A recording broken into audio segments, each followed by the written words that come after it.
I want to hear y'all's story a little bit, man, and what you're doing now. Let's just talk to me like one of you guys talk. I forgot which one it was, but one of you guys talked to me at the gym and told me about your childhood, how you grew up, and how you got into like doing the things, fighting with those demons to Hmm. correcting yourself and fixing yourself and making yourself a better people, and you helping others now. Which one of you guys want to tell a Yeah, story? so I'll start. It was probably me, Kat, because I saw you the most in at the gym, man. But so I'm just so that everybody that's watching has an idea. I'm Jesse, and this is my brother Jarrett. And I'll start at the end. I'll start at like present day. I just celebrated 11 years clean and May 23rd. So I May 23rd, 2014 is the day I decided to stop any moon or mind altering substances. It was just I got Now, and I was now, and I'm. why? Why? What So made you stop? What made you just I'll hit tell you that that point? you want to know something, man? Kat, I wish I could tell you there was like I had a white light moment or some type of like divine intervention or something like that. But without getting too graphic, and maybe the graphics is what you want to hear, but at the end when I was 23 when I decided to like real just to stop, and I was shooting heroin and I was smoking crack on a daily, regular basis, and I was in the basement of my mother's home and I was shooting heroin, and I thought to myself, if I died right now, I would own nothing. I would have impacted nobody's life. Um, and I just felt very, very pathetic. And I was fortunate enough to like have the ability to go to treatment, to go to rehab. And I'd seen some of my friends do the same thing before me, right? Now they weren't their situations was not like mine. They had gotten forced into going into rehab through like the justice system and things of that nature. And those types of situations needed to happen to for me to know that it was an option for me. But I was shooting up my last shot and I thought to myself, man, you are really fucking pathetic. And my he's not my brother by blood, but he's a really good friend of mine. He watched me grow up my whole entire life, and this is another big part of the reason why I decided to get clean is I was very good at hiding. I wouldn't say I thought I was good at hiding. It probably a lot of people in my life probably didn't think I was so good at hiding my addiction, but when uh when it became like my business was out on Front Street and people really started to see who I was and they started to see my track marks and stuff like that. Rusty was one of the people that I really looked up to, and when he found out, I felt like I had let him down, and he punched me in my chest, knocked all the wind out of me. And think about that, I was like 145 pounds, soaking wet, smoking crack and shooting heroin, and he had punched me in my chest, and he told me that you need to go to rehab.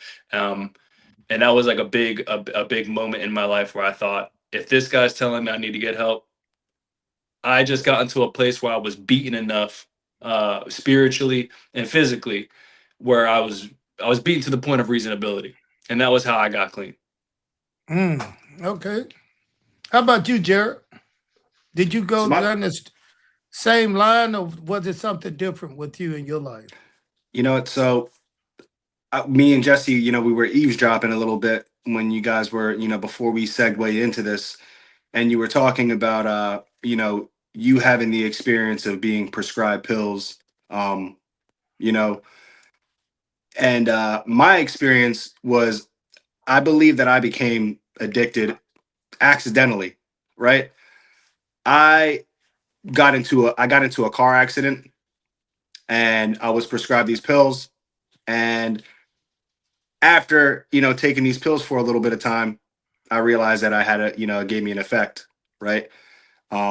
Went through the prescription, realized that when I went without them, uh I would get physically sick, right? And there's a saying, right, that a lot of people don't realize that you're addicted until you have to go without, right? Mhm. So after I had gone out without this substance, I realized that the only thing that would make me feel better is putting that substance back in my body, right? These pain pills, right?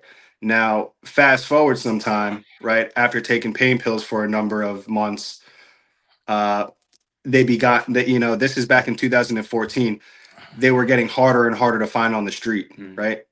So a person like me, and my story is not unique. Jesse and I's story is not unique at all, right? This happens to millions and millions of people, right? Still to this day. Mhm. And when you can't find your drug of choice, in my case at the time it was pills, right? Painkillers.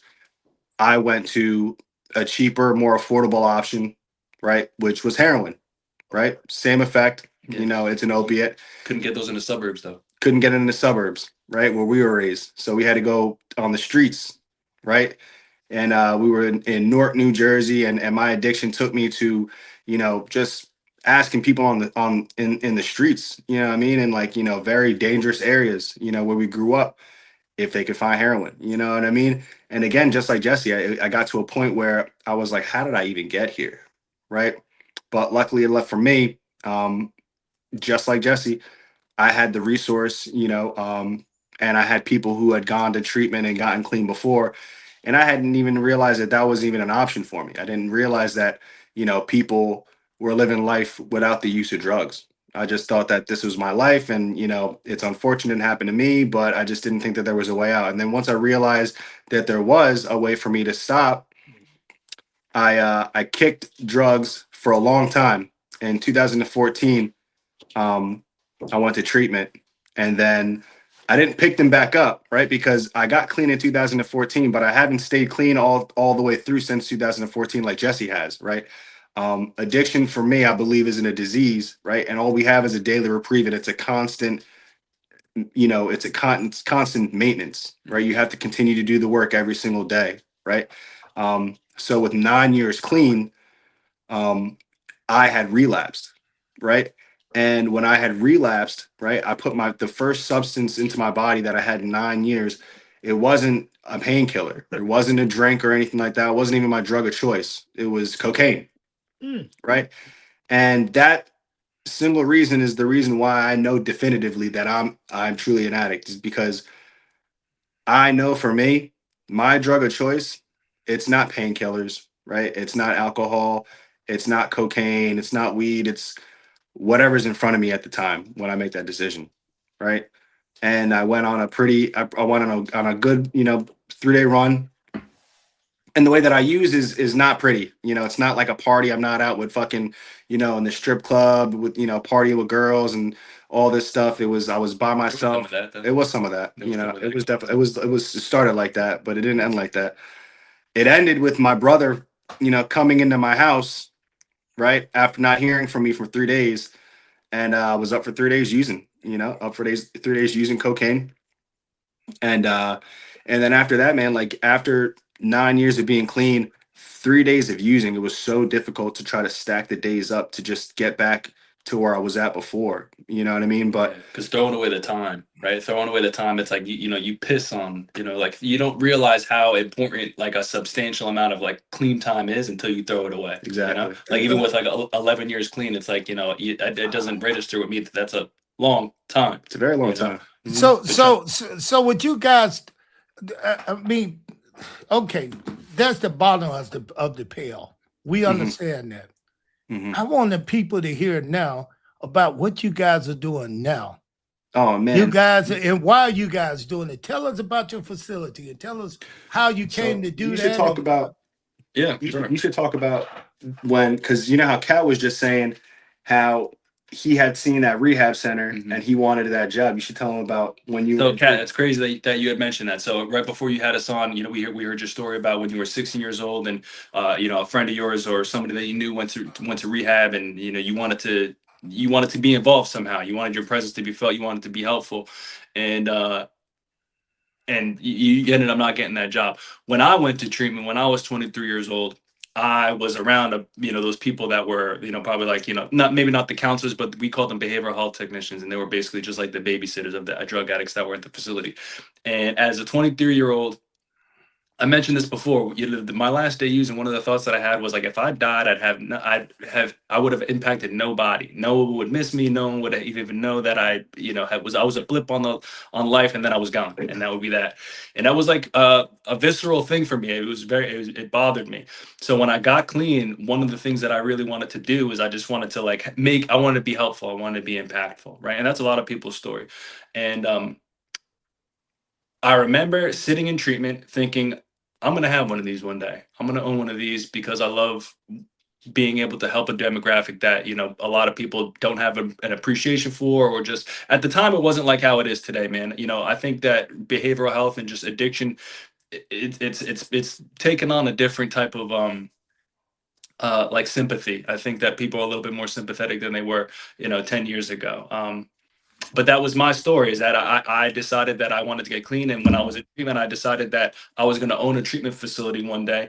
And it took me a while to do it. But in 2021, I opened up Tennessee Valley Recovery, which is located in Knoxville, Tennessee, where I have the opportunity to help people that struggle with not just substance abuse conditions, but also mental health conditions. We've been open since 2021.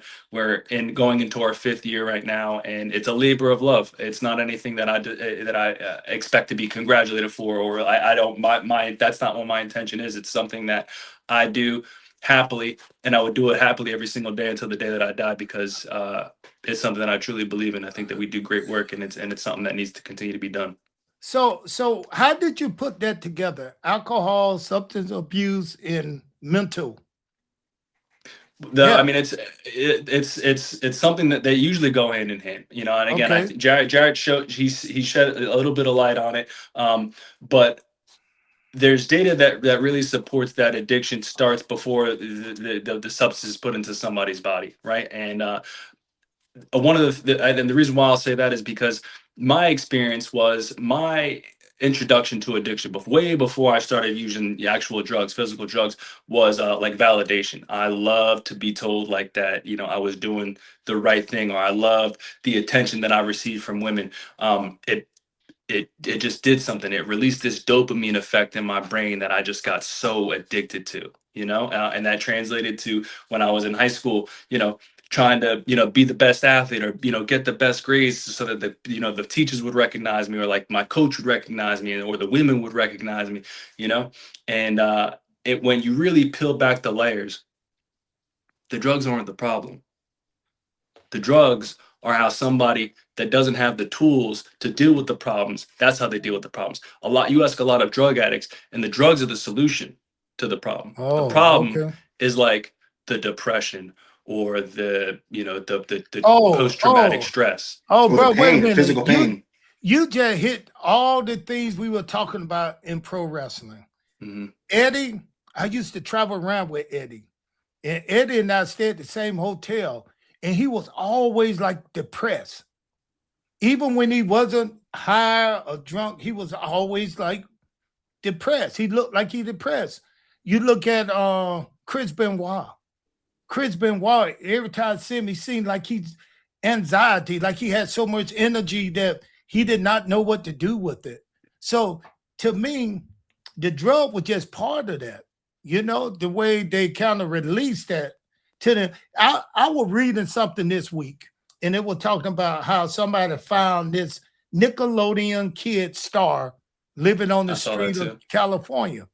I saw that earlier today. Yeah, he's homeless. I remember watching this kid. What was his name? Taylor Chase. Something like that. Yes, before after my generation, Nickelodeon, but I saw Ned's the video. Declassified, I think, was the show that he was on. Something like that. Yeah, I used to watch him, and he's living on the street, homeless, and so many people want to do something for him because they feel for him. They feel Yeah, but nobody for him. has. Like, that's so crazy that no one has. But people. they give him money. They give him money, but his mom just came out and said it's not the money he needs. He needs. And that's what I'm saying. Yeah, people are trying to videotape him and make light of his situation, and you know, but no one wants to reach out and actually take him and get him the help he needs. That's what they said. The help he needs is the mental. He needs the mental help, you know, and a facility that'll take him in and get him the help he needs. Not money. So this is what I think when it comes to drugs. People feel so good. They feel good when they help somebody that need a lot of help. But first of all, you got to find out how to help these people. You know, and I think that's what you guys are doing. You guys are finding out the source of how to get to these people, then find out what they really need to help make them better. So I just wanted to throw that out there when you start talking about the mental and stuff like that, because I see some of the guys in our business, man. Our business, man, pro wrestling is a very, very thoughtful mental thing. It's not all physical, strong. It's like dealing with the business. You got to be up and down. You know, you look at people like Lex Luger. Les Luger, he gave his life to God. He's a very well-liked person now. But at the time, he was like, people used to didn't like him. He had a big ego. He was arrogant, and it took him drugs, I think, to feel that way. Now that he's off drugs, he's the nicest guy you ever want to meet. So I'm sorry. So Finna telling us about your facility and how people can get in touch with you guys if there anything you guys can do for them. So there's nobody that has our name. It's Tennessee Valley Recovery. You can find us on you can Google us. We're located, like I said, we're located in Knoxville, Tennessee. We have an Instagram page, website, Facebook, LinkedIn. You guys could find myself, or you could find Jarrett and Jesse Stone on LinkedIn. Again, it's a labor of love.